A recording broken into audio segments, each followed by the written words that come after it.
Vamos a hablar de un tema muy importante también, porque todo no es medicación. Si bien es cierto, el pilar fundamental para aumentar la sobrevida de los pacientes es la medicación, también viene qué hacemos con el paciente, cómo se siente el paciente, cómo mejora su calidad de vida y cómo se siente en la vida diaria. A veces nosotros nos quedamos en el tema hospitalario, lo vemos en la consulta, conversamos con él, ¿qué tal? ¿Cómo te va? ¿Caminas más? Sí, perfecto. Pero a veces no ahondamos más en el paciente. Y ese es lo importante del grupo que trabaja en el INCOR. Nosotros como hospital altamente especializado trabajamos por áreas. Los cardiólogos nos dedicamos a diversas subespecialidades de la cardiología y hacemos un trabajo multidisciplinario e interdisciplinario. Justo nosotros trabajamos en el programa de rehabilitación cardíaca dentro del servicio de cardiología no invasiva y vamos a hablar un poco de este tema, cuáles son los resultados o el impacto de la rehabilitación cardíaca en los pacientes con hipertensión pulmonar. Bueno, ya han hablado bastante de la hipertensión pulmonar, vamos a ver también qué nos hablan las guías de práctica clínica sobre la actividad física en la hipertensión pulmonar. Vamos a ver si de verdad está indicado el ejercicio en la hipertensión pulmonar, cómo es la seguridad e inicio de actividad física en estos pacientes, si existen realmente experiencias locales y finalmente conclusiones. Bueno, como problema de salud pública ya han tenido una charla amplia con el doctor Aguirre. Sabemos que ese es un trastorno fisiopatológico que se encuentra en muchas entidades, no solamente la parte primaria, sino secundaria, sobre todo a enfermedades congénitas, secundaria o lo que es problemas pulmonares. Un ítem que todavía queda bastante por ver acá en Perú es el tema, justamente escuchaba por ahí la pregunta sobre la tuberculosis pulmonar. A veces más se ven pacientes tuberculosis en la sanidad pública, en nuestro caso lo que es el Ministerio de Salud, donde sobre todo los hospitales 2 de Mayo, Loaiza, Hospital Carrión en el Callao, hay centros de estudio de tuberculosis, pero este tema de la hipertensión pulmonar secundaria a la tuberculosis no está bien estudiado, lamentablemente porque no contamos, o bueno, no se cuenta con los recursos. Bueno, clínicamente, de la definición de hipertensión pulmonar lo conocemos, más de 25 milímetros en reposo de mercurio, y los datos epidemiológicos son escasos. Lo que es el registro hecho en el INCOR es el primer intento a nivel nacional de poder encontrar justamente datos epidemiológicos en el Perú. Pero sabemos que básicamente en Reino Unido 97 casos por millón de habitantes y en América Latina, bueno, poco a poco se van a ir sumando los registros. Fisiopatológicamente ya han visto que existen bastantes factores que han llevado a esto. Hay factores de predisposición genética, factores facilitantes, sexo femenino, incluso el embarazo, factores desencadenantes, y todo esto lleva a la cadena fisiopatológica donde lo principal es la disfunción endotelial, ¿no? Donde aumentan los factores pro-vasoconstrictores y disminuyen los pro-vasodilatadores, lo que lleva a la proliferación del músculo liso y finalmente a todo lo que es la hipertensión pulmonar. Ahora, ¿qué dicen las guías de práctica clínica respecto a lo que es la rehabilitación cardíaca, la actividad física y la hipertensión pulmonar? Bueno, si vemos localmente, la guía que tenemos nosotros de base es el Consenso Latinoamericano de Prevención Secundaria, Rehabilitación Cardíaca básicamente, 2013. Desde esa fecha todavía queda pendiente actualizar el consenso. No existe indicación específica que nos hable sobre actividad física o rehabilitación cardíaca en hipertensión pulmonar. La guía francesa nos habla básicamente de una contraindicación, 2012, hipertensión arterial pulmonar severa. En la guía española de rehabilitación cardíaca no existe una mención. En el 2015, la guía para el diagnóstico y tratamiento de hipertensión pulmonar nos habla que el entrenamiento físico, justamente, supervisado en pacientes con hipertensión pulmonar arterial, desacondicionados, está dentro de la terapia como indicación 2A, nivel de evidencia B. Y la actividad o ejercicio físico que lleva síntomas de distrés no se recomiendan en pacientes con hipertensión pulmonar. Y finalmente, el quinto simposio mundial en hipertensión pulmonar nos habla que sí hay una indicación 1A para el entrenamiento físico de estos pacientes y sobre todo lo que se debe abandonar es el ejercicio de tipo extenuante. Vemos que hay bastante controversia respecto a las guías que revisamos, pero de forma general sí está indicado lo que es la actividad física dentro de los pacientes con hipertensión pulmonar. Más adelante vamos a ver cómo. En este gráfico vamos a ver los beneficios justamente del ejercicio. El ejercicio va a actuar a casi todos los niveles del componente fisiopatológico de la hipertensión pulmonar, disminuyendo lo que es o inhibiendo la proliferación de las células musculares lisas, inhibiendo la inflamación, mejorando la función muscular, mejorando la perfusión pulmonar, la captación de oxígeno, incluso mejorando la contractibilidad del ventrículo derecho. Y vamos a ver que mejoran los síntomas y fundamentalmente el paciente, lo que más espera mejorar son sus síntomas. Y la disminución de la disnea, la sensación de fatiga, son, digamos, uno de los parámetros que más agradece el paciente cuando disminuyen dentro de la consulta, ¿no? La capacidad del ejercicio, la calidad de vida, que es fundamental para ellos, y las variables hemodinámicas. Seguridad e inicio de actividad, básicamente a los pacientes, para poder estratificarlos y poderles dar la adecuada actividad física, nosotros los estratificamos en base a las guías como vemos acá, que usamos fundamentalmente lo que son tanto el test de la caminata de los 6 minutos que lo realizamos en estos pacientes, ¿no? Evaluamos si ha habido síncopes o no, evaluamos cómo van los síntomas, básicamente, los signos clínicos de falla cardíaca derecha, la ecocardiografía en estos pacientes, sobre todo el área de la aurícula derecha, el ProBNP, y fundamentalmente también la VO2 pico, fundamentalmente, sobre todo, que esto nos va a ayudar para poder evaluarlos. ¿Y cómo así podemos evaluar o estratificar a nuestros pacientes con hipertensión pulmonar? ¿O cómo lo hacemos? El test de la caminata, si bien es cierto, el test de la caminata es uno de los test de submáximos que nos ayudan a valorar la capacidad funcional de un paciente y sobre todo es importante y pivotal en los pacientes con hipertensión pulmonar. No requiere de mucho, requiere solamente tener un pasillo amplio, marcarlo, un circuito de 30 metros de largo y 60 metros sería ida y vuelta, cada 3 metros colocar una marca, colocar 2 conos y justamente indicar al paciente que camine lo tan rápido que él puede y tolere y que vaya a su paso. Si es necesario que pare, que recontinúe la marcha o si no desea continuar, que nos avise.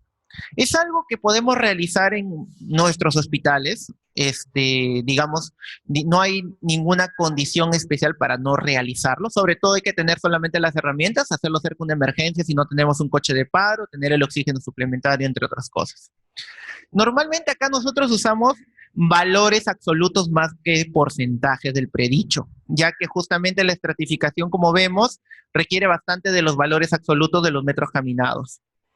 Por ejemplo, nosotros tenemos, en este caso, nuestro informe de lo que es el test de caminata que realizamos en lo que es el servicio de rehabilitación cardíaca. Normalmente nosotros nos encargamos también de hacer las pruebas funcionales, ¿no? Por ejemplo, este caso, hipertensión pulmonar secundaria, enfermedad pulmonar, síndrome restrictivo pulmonar, la medicación actual que utiliza, que es importante que el paciente, hay que ver el objetivo del test, si es para rehabilitación o para ver respuesta al tratamiento, básicamente, ¿no? Y finalmente, en este caso, los 6 minutos que camina, cómo es la recuperación, básicamente, si hubo desaturación o no, la escala de Borg que es importante valorar en ellos, si usó algún dispositivo o apoyo, nuestro circuito es de 60 metros, y finalmente, nuestras conclusiones, por ejemplo, este paciente que sería de riesgo intermedio porque caminó 361 metros. El predicho lo colocamos de todas maneras, si bien es cierto, no es importante el predicho para lo que es la valoración de estos pacientes, sino el número absoluto de metros caminados, de todas maneras lo colocamos. Y si desaturó, en este caso el paciente sí desaturó hasta 85% y la diferencial de la saturación, que es importante para nuestra valoración. El test cardiopulmonar es otra herramienta fundamental que sirve para la valoración de los pacientes. Nosotros en la institución ya estamos realizando test cardiopulmonares. Nos da sobre todo el valor de la VO2 pico, importante sobre todo para nosotros para iniciar el entrenamiento seguro. Por ejemplo, un paciente que tenemos acá de 72 años, natural de Lima, contador, que ingresó a rehabilitación cardíaca con 2 diagnósticos, uno de cardiopatía isquémica y otro de hipertensión pulmonar. Tiene hace 2 años disnea clase funcional 2, El CAT electivo muestra hipertensión pulmonar etiología determinar, probablemente idiopática, enfermedad severa uniarterial de la DEA, y le hacen la angioplastia a la DEA. Básicamente llega a rehabilitación cardíaca post-angioplastia a la descendente anterior. Tienes diabético, hipertenso, dislipidémico, y básicamente no tiene ninguna otra lesión coronaria, pero lo importante es que el cateterismo que se realizó tiene hipertensión pulmonar arterial, 86/26, la media de 46, con una resistencia vascular pulmonar de 14.89. La medicación que toma, aparte del tratamiento de cardiopatía isquémica, ya está con sildenafilo. Las cavidades derechas dilatadas, la función sistólica del BD disminuido, hipertensión pulmonar severa. Y ojo, este paciente hizo antes de ingresar al programa de rehabilitación una prueba de esfuerzo simple, no un test cardiopulmonar, donde se le estima una capacidad funcional 3.23 MEX, con un protocolo de Bruce que se realizó a este paciente a 1 minuto 13 segundos. Viendo esto, e ingresando el paciente a rehabilitación cardíaca y viendo que no había progresión, le hacemos un test cardiopulmonar justamente para poder entrenar al paciente de forma adecuada. Adaptamos el protocolo porque si utilizamos los protocolos estándar, sea Bruce, sea Naughton, son protocolos que la carga inicial o la velocidad inicial están adaptados para pacientes no americanos o europeos porque son altos y grandes, tienen buena zancada al caminar, y esa es la verdad. Pero realmente no hay protocolos de prueba de esfuerzo, protocolos de test cardiopulmonar adaptados para la población latina, ¿no? Que son más bajitos, piernas más cortas, menor zancada. Se ideó un protocolo incremental tipo escalonado para este paciente, una carga inicial de 1.2 kilómetros por hora, 3 minutos, 1.6, 2, 2.4, hasta llegar a 2.7 para que pueda tolerar el ejercicio. No, lo mínimo que lo ideal que pedimos para un test cardiopulmonar sea entre 8 a 12 minutos para poder valorar bien nuestras curvas. Y gracias a eso podemos valorar nuestra VO2 máxima, los MEX 2.6, nuestro umbral anaerobio 2.5, y nos brinda información justamente adicional para poder adaptar a este paciente. Inicialmente le estaban haciendo en el gimnasio con 1.6 de velocidad y no toleraba, el paciente hacía menos de 5 minutos. Luego el test cardiopulmonar, viendo cómo se comportaba lo que es sobre todo la curva, el pulso de oxígeno, como ven acá, inicialmente sube, llega a una meseta, y cae, incluso posteriormente durante el ejercicio cae. Entonces, esto de acá al paciente no le ayuda justamente a mejorar la capacidad funcional, porque estamos trabajando con un corazón con sobrecarga de ejercicio y en lugar de mejorar la perfusión, le estamos disminuyendo. Se decidió trabajar justamente donde el pulso de oxígeno se mantenía la meseta, más o menos minuto 3 del protocolo, hablamos de 1.2 kilómetros por hora. Y así se le está trabajando al paciente. Ahora tolera 15 minutos de ejercicio de lo que toleraba 2 y progresivamente se va a ir trabajando con él. Todavía sigue en rehabilitación cardíaca, todavía no tenemos el test cardiopulmonar el alto, porque ese es un paciente reciente, es un paciente que la semana pasada le hemos hecho la prueba. Muy bien. Los estudios nos hablan de que sí existe una mejora de lo que es el consumo de oxígeno y los parámetros hemodinámicos en los pacientes con hipertensión pulmonar severa o incluso pacientes con hipertensión pulmonar por tromboembolia pulmonar. Y lo importante es ver que justamente estos mejoran tanto la VO2, el pico, el tiempo de ejercicio y sobre todo la calidad de vida, como nos habla en este estudio, que voy a mostrar los resultados de acá. En estos pacientes de este estudio que fue del 2016 publicado en el Journal European del Corazón, vamos a ver que estos pacientes tuvieron un programa de ejercicio hospitalario durante 1.5 días horas por día de ejercicio, con cicloergómetro, caminata, entrenamiento con mancuerda de baja carga y básicamente monitorizados con la saturación, el entrenamiento en casa que se les dejaba era 15 minutos por día, 5 días por semana, durante 12 semanas.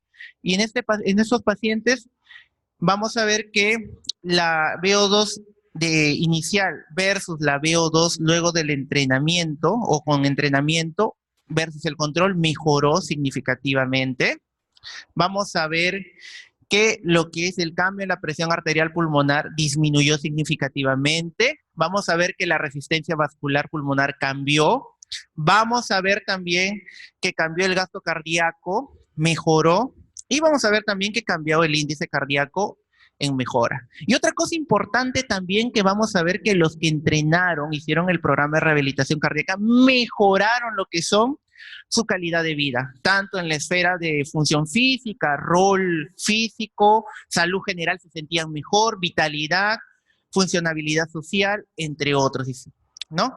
Básicamente más la mejoría se vio en el ítem del rol físico, rol o la limitación física que él tenía, se sentía mejor que podía hacer más cosas, y en el rol emocional fundamentalmente, y la vitalidad.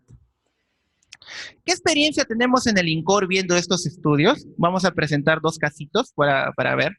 La primera es una paciente de sexo femenino de 39 años, natural y procedente de Lima, católica, ocupación administración. Bueno, básicamente la historia que hacemos en rehabilitación es bastante rica, digamos, en algunos datos que nos van a ayudar porque hay que al paciente entenderlo desde su psiquis, la parte psicológica es fundamental, sus creencias para poder ayudarlo.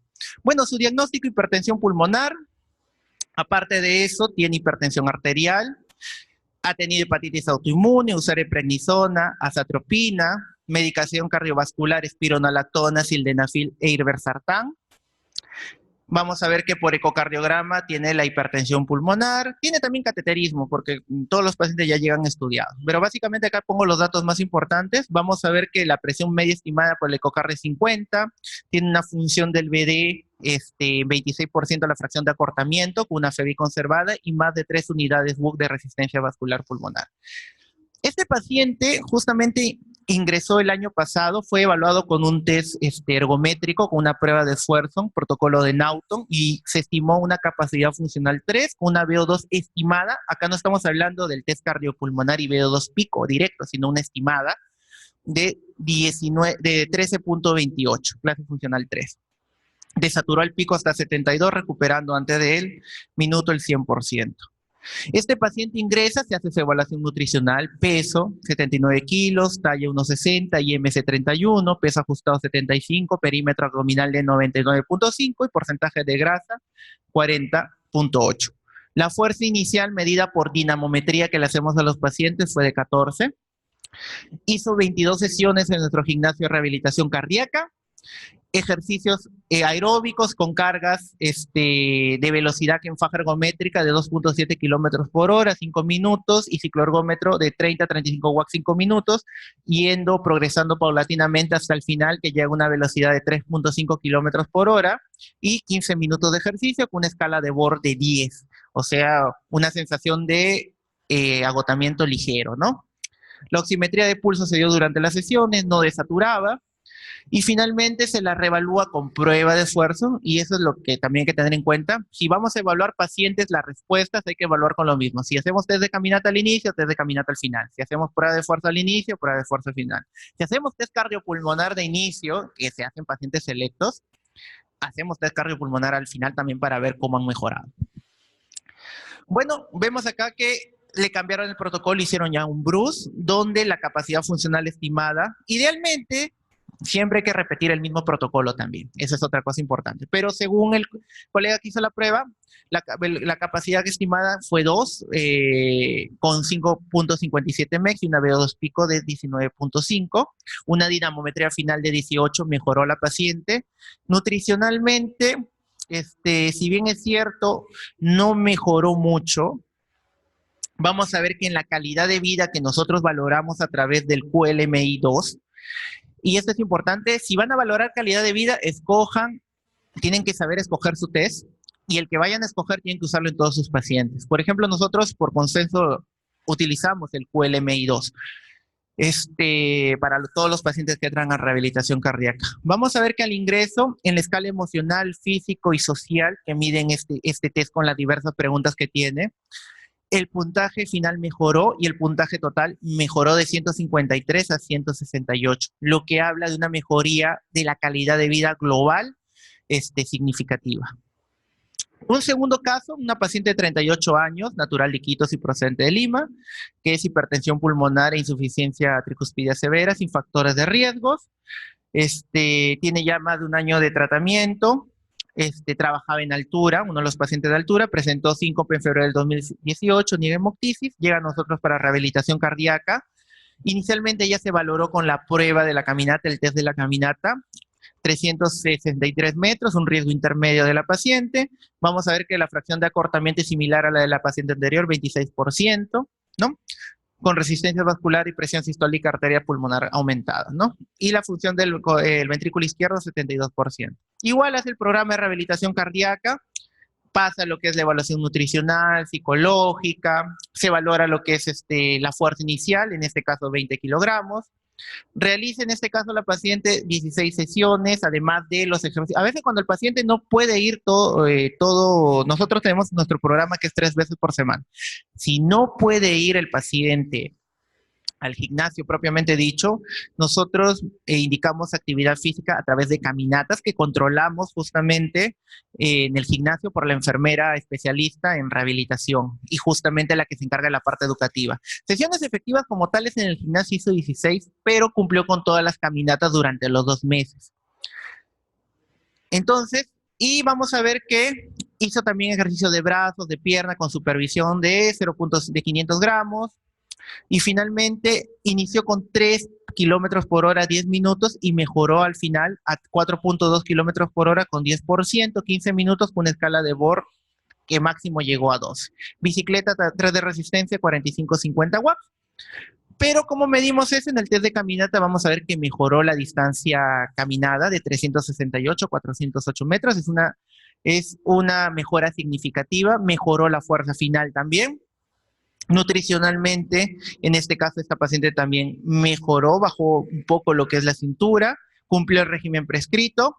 Y en la calidad de vida, como vemos, ella empezó con un puntaje en calidad de vida muy disminuido, 82, pero hacia el final de la rehabilitación cardíaca, el final mejora 164. Nuestros pacientes que hacen rehabilitación cardíaca también los vamos registrando, todavía estamos haciendo el registro, por eso no les traigo una gran cantidad de números, porque recién estamos también implementando lo que es el test cardiopulmonar, ya nos hemos capacitado para eso y hemos empezado ya hace 3 meses ya a realizar test cardiopulmonar, que es importante para la valoración de estos pacientes. Hemos protocolizado nuestras pruebas de esfuerzo, nuestros test de caminata, y básicamente eso es lo que nos está ayudando a mejorar los registros de los pacientes que tenemos a nuestro cargo, los pacientes con hipertensión pulmonar en este caso. Como vemos, la rehabilitación cardíaca tiene un impacto positivo en la mejoría de la capacidad funcional, consumo de oxígeno en los pacientes con hipertensión pulmonar. Existe un impacto positivo en la calidad del paciente, tanto en la esfera psicológica, física y emocional. Entonces, la conclusión final es que el paciente con hipertensión pulmonar tiene que hacer actividad física controlada y finalmente hay que estratificarlo para saber qué tipo de actividad física vamos a realizar con estos pacientes. Y me alegra mucho ver acá en el auditorio muchos de otros pacientes que han pasado por lo que es rehabilitación cardíaca y ven el día a día de nuestro trabajo junto con ellos. No solo nos abocamos a la parte física, sino también nos abocamos a la parte psicológica, a la parte emocional, que eso a largo plazo también mejora lo que es la calidad de vida del paciente. Muchas gracias. Gracias al doctor. ¿Preguntas para el doctor? ¿Alguna pregunta? Ok.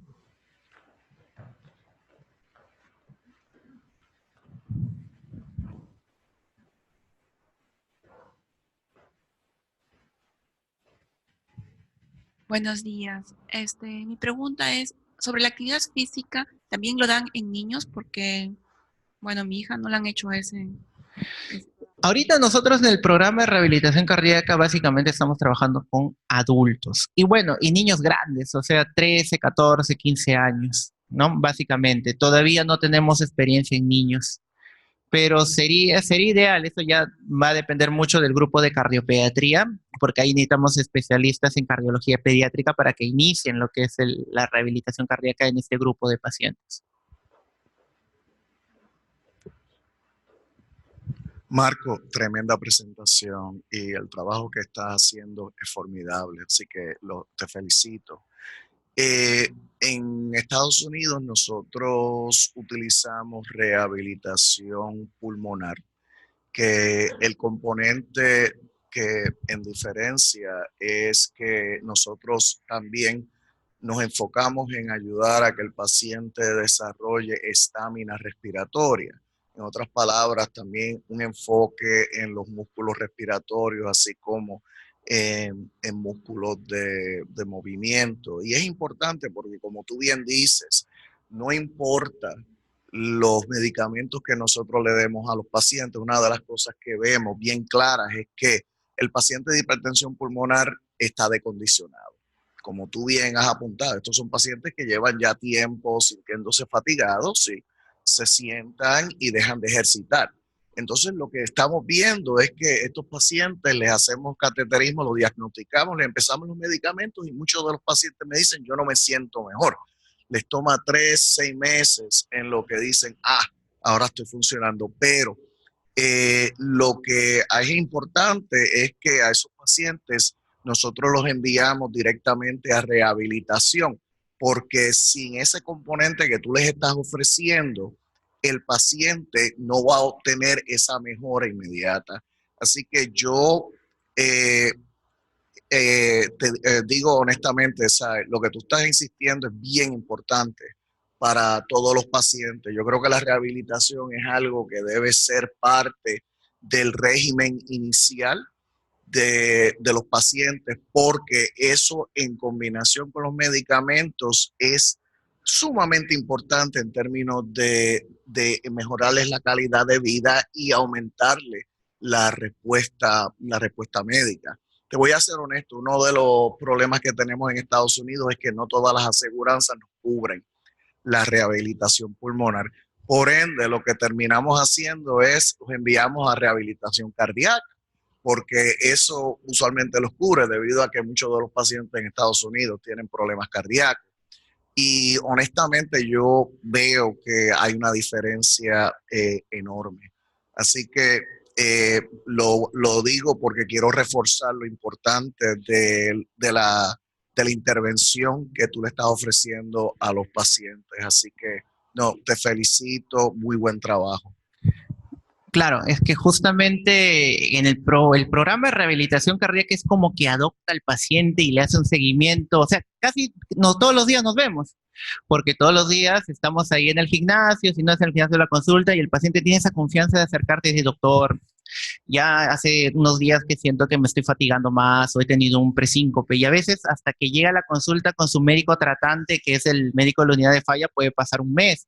Entonces ahí en ese día a día el paciente va ganando la confianza, vamos cambiando algunas cosas, sobre todo la parte, o sea, la parte anímica, la parte física que vemos nosotros, y hasta incluso la parte, algunas veces medicamentosa, cuando el paciente, digamos, presenta algún síntoma asociado a alguno de los efectos adversos de los medicamentos, y ese soporte que se le da, justamente le da la confianza al paciente de seguir yendo y mejorando. Muchas gracias por la presentación. Quería hacer énfasis en esa parte de la psiquis que a veces no tomamos en cuenta en los pacientes con todas las enfermedades pulmonares y cardíacas también. Es importante saber que cuando uno le da el diagnóstico a un paciente de una enfermedad incurable y con mal pronóstico y ellos tienen síntomas a la hora de ejercitar, la confianza de hacer ejercicios sin sentir que van a morir o que algo fatal va a ocurrir está ahí siempre. Entonces, hacer rehabilitación para esos pacientes no solamente le mejora la estamina, pero saber que al ser monitoreados pueden entender hasta qué capacidad pueden esforzarse sin que vaya a pasar nada, sin que vayan a morir de repente, les da esa confianza de poder seguirlo haciendo en sus casas sin el temor de que algo malo le va a pasar. Entonces esa es una parte importantísima para referir a estos pacientes también. Claro, los pacientes que hacen rehabilitación cardíaca manejan bien su escala de Bohr, y no me dejarán mentir, muchos de los pacientes que están acá conocen la escala de Bohr, y cuando los volvemos a ver le preguntamos, ¿cómo está tu Bohr? Básicamente nos responde 12, 13, 14, ¿no? Básicamente ya conocen, y eso le da la confianza porque nosotros les enseñamos. Más de 13, tienes que parar tu actividad física. Estés haciendo lo que estés haciendo, siente, recupérate y vuelve a tu actividad luego que hayas recuperado tu basal, ¿no? Es fundamental eso. Buenos días, mi nombre es Luis Barbosa, paciente con hipertensión pulmonar. Yo tengo una pregunta tanto para los cardiólogos como para los neumólogos, para ambos especialistas. A la hora es un hecho que al hacer ejercicio, correcto, suben las presiones y hay un desgaste cardíaco, un desgaste del corazón. Entonces, al uno dejar de ejercitarse, pierde masa muscular. Mi pregunta es, ¿uno puede ejercitarse, correcto, con una terapia de oxígeno al mismo tiempo para reducir ese gasto o esa fatiga que uno siente al hacer ejercicio? Bueno, la única indicación que tiene el suplemento de oxígeno son los pacientes que saturan durante la actividad física, que sí deberían estar con su balón de oxígeno al costado, nada más. De ahí el resto de pacientes, si no desatura durante la actividad física, no tiene por qué tener algún tipo de oxígeno suplementario. No sé si por aquí hay alguna otra opinión al contrario.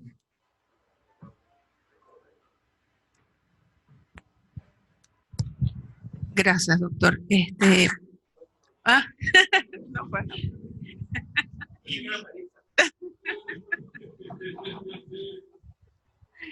No, mi pregunta es si en su centro tiene adicionalmente a la parte de rehabilitación física algún equipo multidisciplinario que acompañe al paciente en el aspecto psíquico y todo lo que eso implica, porque usted habló del miedo, de la pérdida del miedo.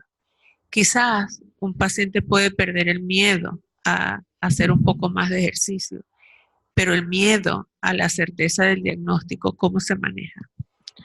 Bueno, nosotros, como todo servicio, grupo de rehabilitación cardíaca, trabajamos un equipo multidisciplinario, licenciados de enfermería, tecnólogos especialistas en ejercicio, psicólogo, nutricionista, ¿no? Básicamente ese es el equipo básico que tenemos en INCOR. La parte psicológica lo maneja netamente la psicóloga del programa.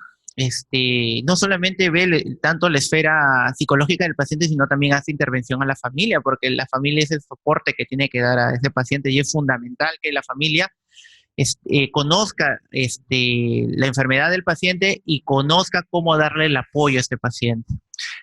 Cuando el paciente requiere algún tipo mayor de tratamiento psicológico o un tratamiento ya de tipo psiquiátrico, ahí sí, lamentablemente carecemos del apoyo del psiquiatra, pero lo referimos a la red. Normalmente el seguro social trabaja en red y va hacia lo que es su policlínico de base y a lo que es la atención de psiquiatría. Pero en general, o sea, nosotros trabajamos talleres de psicología, no solamente con el paciente, sino con la familia. Hacemos grupos de intervención también. Hacemos terapia de campo, que eso también es fundamental. El paciente a veces se encierra en la ciudad y se olvida de las cosas que puede disfrutar afuera en la naturaleza. Nosotros mensualmente lo sacamos a algunos clubes a los afueras de la ciudad y hacemos dinámica de grupo, terapia de campo, para que el paciente se sienta mejor y sienta que puede volver a las actividades diarias sin temor.